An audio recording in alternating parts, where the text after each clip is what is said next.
Good morning, everyone, and welcome to the second episode of the Leadership Lounge. My name is Tasneem Ali, and I'm joined by my fellow two leadership coaches, Alison Forrest and Sophia Carlson. Today, we're going to talk about micromanagement and the effects of it on employee performance. Now, what is micromanagement? Micromanagement is essentially it's a management style whereby you control the employee's performance and the output in order to serve you well. So let's begin by exploring the first question, which is, why do people actually micromanage? Alison, I'll start with you. What are your thoughts on this? Yeah, I mean, it's quite a diverse topic. So I guess I see three different reasons for people why they micromanage. So the first one might be maybe you're being micromanaged because you're new to the job, or you're not quite getting fast enough up to speed, or you just need a little bit of a helping hand. So a manager might feel as though they need to micromanage from that regard. But that's usually a different conversation. That might involve HR, that might involve like a program and success points to analyze. So that's a non-toxic form of micromanagement. Then there might be a more toxic form, which is kind of micromanagement coming from trust issues. If somebody thinks, everybody else is incompetent, no one else can do the job as good as I can, so I need to stomp around and do everybody's work for them. That's a much more toxic form of micromanagement. And I've seen that in action and it just ruins teams. Absolutely. And I mean, the third type, I think this is much more common, and it's a really natural reaction for new leaders as well. Really, when you sort of go from being the go-to person on a particular topic to managing people and teams, you can't be the go-to person on everybody else's topic as well. So you need to really switch your mindset and say, right, instead of being the go-to person for this topic, I'm going to build a team of go-to people. And it's making that mindset switch. It can be really, really difficult. So it's sort of going from, like you want to be the gatekeeper of the what instead of the master of the how. So, just take a bigger picture of the what and let others work out the how. And it's that mindset shift that can be really difficult. What do you think, Tasneem? Yeah, I mean, I agree with you. I think that all 3 points are extremely valid. I think that another reason that people micromanage, it's all about control. It's about the ability to let go. So it's probably your third point where you said that, when actually people shift roles and when they have responsibility of leading rather than doing, it is perhaps that inbuilt fear that nobody can do it as well as I can. I also think that there's actually, while the micromanagement is always about the manager and the inability to let go of control, what I've seen in my experience is that one of the other areas where somebody has to be micromanaged is because they're not performing well. Mm-hmm. So while the manager might not want to micromanage, it is actually the need of day-to-day to ensure that the employee performs to the expectations of the business. And while I think the second bit is more, which is around the employee, the first bit is always around the person and the management style. That's really interesting. Yeah. Well, I do think that, especially talking about maybe more unexperienced managers, you mentioned it as well, that when you think that there is an expectation on you to be able to shadow everything that your team is doing, you come from a place where you have been the specialist or the go-to person, and now you think that you still need to be that person who knows what everything that is going on and what everyone is doing, and that you are going to be blamed for all the details that all your team members are not delivering on. But that can also come from above. And this I have experienced myself, that I had a manager in the past who expected me as a manager to be able to shadow all my team members. And that was not the style I wanted to have. But I saw that it was always somebody kind of micromanaging me to ensure that I was micromanaging my people. And nothing good comes out of that, right? But so I think that it's a lot of that kind of still old-fashioned thinking of that people are not working unless we are breathing them in the neck. So yeah, that's really toxic. Yeah, I think we've had a few very similar experiences there, Sophia, unfortunately. So speaking of which, I mean, what do you guys think are the effects of micromanagement? So the effects on the people being micromanaged, as well as the effects on the managers doing the micromanaging. Sophia, what do you think? Well, I mean, this thing of not being able to be creative and not being able to be fully productive because you're always filtering all your work through that micromanager's brain. This is also something I've experienced. I actually left a team in the past where I had a very nice manager. However, she was always putting her final touch on everything that I was writing and producing.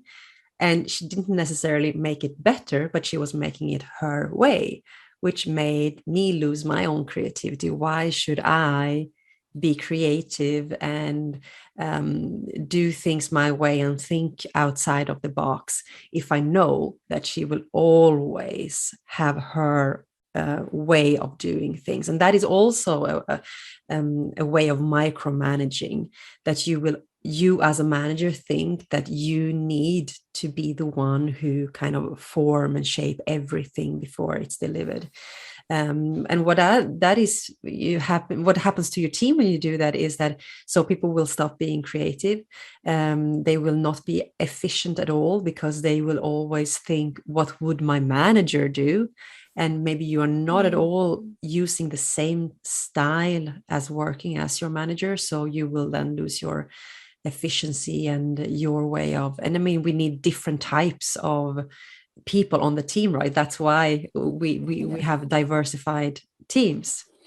So you're just losing productivity, employee engagement, and everything with that type of style. What do you think, Tasneem? What have you seen? I mean, I've had multiple rounds of being micromanaged. And I think that whenever I look back to those times, I think for me, it was about a lack of trust that, well, I'll start with lack of being insecure.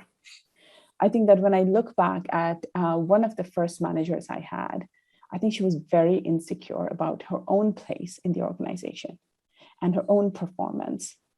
And I think she viewed, maybe rightly so at times, that my output was a direct result. Like there was, it was a direct result of how she is performing, which is sort of untrue. And hence this need to almost micromanage every single step. And as you said, changing things from active voice to passive voice, because, you want to add your touch and feel important enough. So I think that the effects of that can be when the person is insecure, they need to control. But then how the employee feels is that you don't trust me to do the job that you've hired me to do. And while other people might see you and say you're doing great work, if your manager itself ensures that you always feel like you're not trusted, you eventually lose confidence. And unfortunately, this can happen to people who are most junior to people who are very senior as well. And it's both ways. It's you feel like you're not trusted. It's the person's insecurity in getting a job done, which directly impacts you. And ultimately, what will happen if that micromanagement doesn't go away? You'll probably end up losing a very valuable employee, because I think in today's day and time, nobody tolerates this for longer periods, especially if they're high performers. They just won't. So ultimately, I think the business just, loses a great employee. Yeah, totally agree with you there. I mean, I had years of not being micromanaged, and then, I was doing really, really well. I was confident. I didn't really experience imposter syndrome, anything like that. And then as soon as I came up against a micromanager, at first it was frustrating. And I thought, what on earth is going on here? This is ridiculous. They're expecting me to micromanage my people because they're micromanaging me. So it was like, what can I do to show this person that I'm trustworthy, that I know what I'm doing? I was trying all these different things and none of them were working because it wasn't about me, I don't think. and then, as you say, Tasneem, like your confidence just starts to really spiral downwards and you get this self-doubt and saying, oh, maybe I am doing a bad job. Maybe I do need to be micromanaged. Like, rationally that you don't, but, you just lose this confidence. And that's when you lose your vision and creativity, as you were saying, Sophia. And, that is no place to grow. That is no place for development. You can't be a leader yourself. You can't grow into a leader yourself if somebody is ticking off every single thing that you're doing. So, it's really very destructive for people who are being micromanaged, and people who are micromanaging, like, that's exhausting. Like, maybe you can do it for 1 or 2 people if you're managing them. But if your team grows to 10 or 20 people or 100 people, you can't know every single detail about what every single one of them is doing. So you will get absolute burnout. And usually you can guarantee that your manager above you doesn't want that either. They don't want to know all the nitty-gritty details. They don't want to hear all the stories about X, Y, and Z. They have bigger fish to fry, and they want you to be frying bigger fish at the same time as well. So, it's quite destructive on both people who are doing it and receiving it. Yeah, absolutely. Yeah. So, I mean, you mentioned it now, Alison, that you were trying all types of tricks then to find your way out of it. So what are the things that we can do when we are being micromanaged? How can we cope being in that situation? Like, nothing's going to change, right? We can't change that micromanager, but what can we do ourselves? So what are those tricks? What did you try, Alison? I mean, you have to have a conversation with the person, even though it could be scary. You have to have a conversation with the person to find out why they're doing it. That it might be that you're not quite getting it, you're not quite up to scratch, and you need to have that conversation and set some parameters around it. And say, well, this is how, okay, that's fair enough, but this is how it's making me feel in the meantime. It's not working for me. This is not helping me perform better. So what can we do to help me perform better? Because nobody goes to work to do a crappy job. Let's be honest here.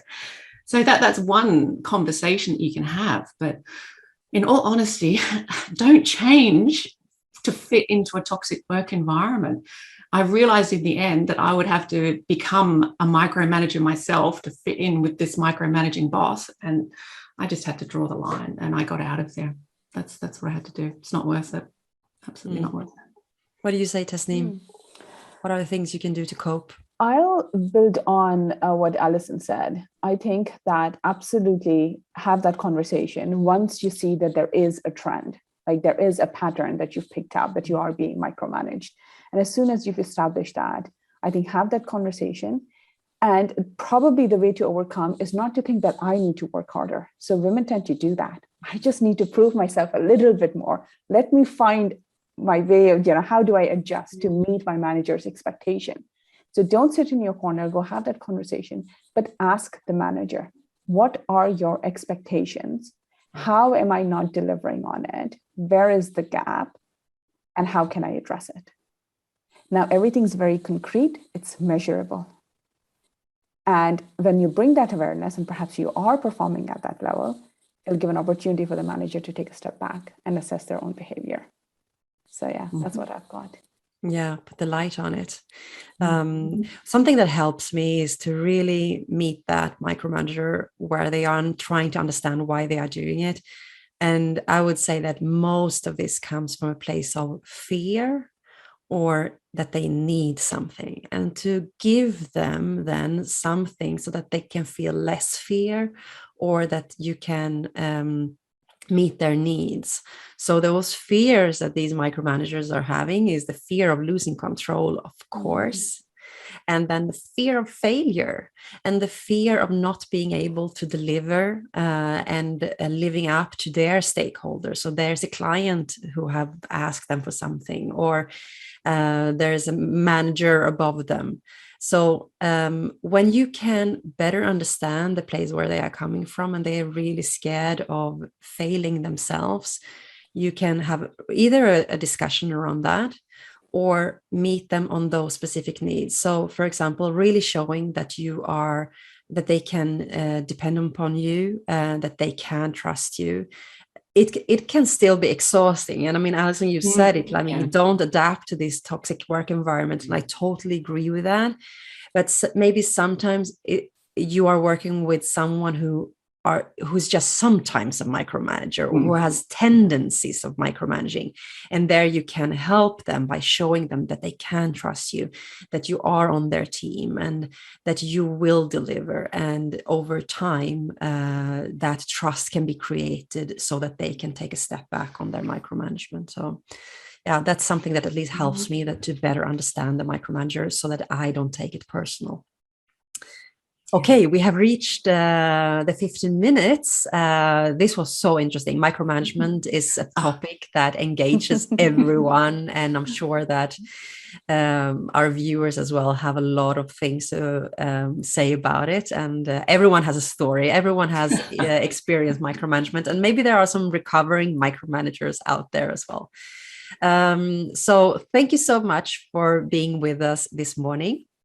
We are coming back on Friday again. So if you have a specific topic on leadership that you want to talk about, or that you want us to talk about, send in your questions or come with suggestions, and we will be really, really happy to meet your wishes. So see you on next Friday again, and we wish you a happy Easter. Thanks, everyone.